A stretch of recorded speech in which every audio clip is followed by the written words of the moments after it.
Gumaganda lalo ang babae kapag nasa tamang lalaki. Uy! Halika, makinig ka. Yun ang real talk. Sobrang daming babaeng nagiging insecure.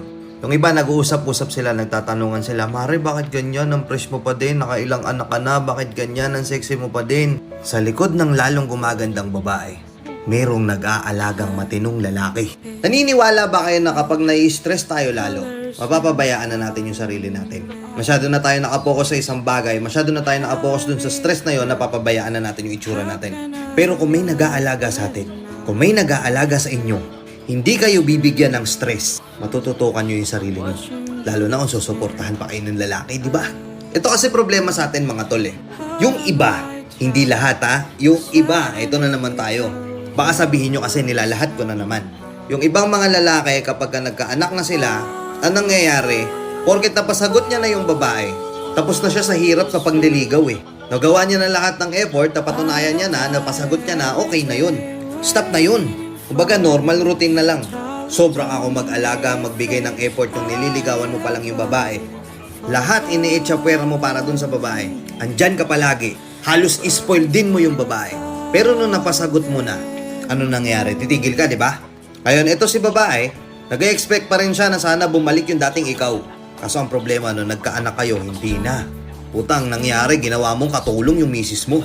Siya na sa lahat. Kaya mo namang gawin yung isang bagay, di mo pa ginagawa. Simpleng gawain sa bahay, hindi mo magawa.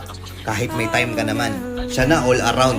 All around na si misis sa bahay, siya pa nag-aalaga ng bata. Tapos sasabihan pa siya ng palamunin. Sinong hindi mai-stress sa ganun? Bibigyan mo ng regalo, appliances sa bahay. Ano yun? Parehas lang naman kayo makikinabang ng mga appliances na yun.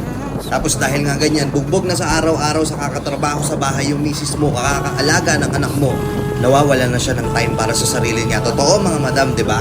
Nawawala na kayo ng time para asikasuhin yung sarili niyo. Kasi katwiran nyo, okay lang, basta hindi ko napapabayaan yung anak ko, na hindi nyo namamalayan. Oo, hindi nyo nga napapabayaan yung anak nyo, pero napapabayaan nyo na yung sarili nyo.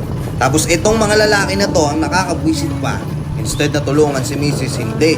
Dahil nga nagbago na yung itsura ni misis, maghahanap ng iba. Maghahanap ng mas bata, maghahanap ng mas fresh. Tama ba yun? Kasi oo, nagbago yung itsura ni misis, hindi lang dahil sa kanya, kasalanan mo yun, hindi mo inalagaan. Tapos ano, porket gamit mo na, parang disposable na baso, pagkatapos mong inuman, itatapon mo na lang, maghahanap ka ng iba. Tapos isisisi mo lahat sa kanya. Sa totoo lang, napakahirap maging housewife. Kung akala natin na mahirap magtrabaho, o mahirap magtrabaho, pero mahirap din ang gawain sa bahay. Na kailangan malinis palagi. Kailangan yung anak mo hindi nanggigitata.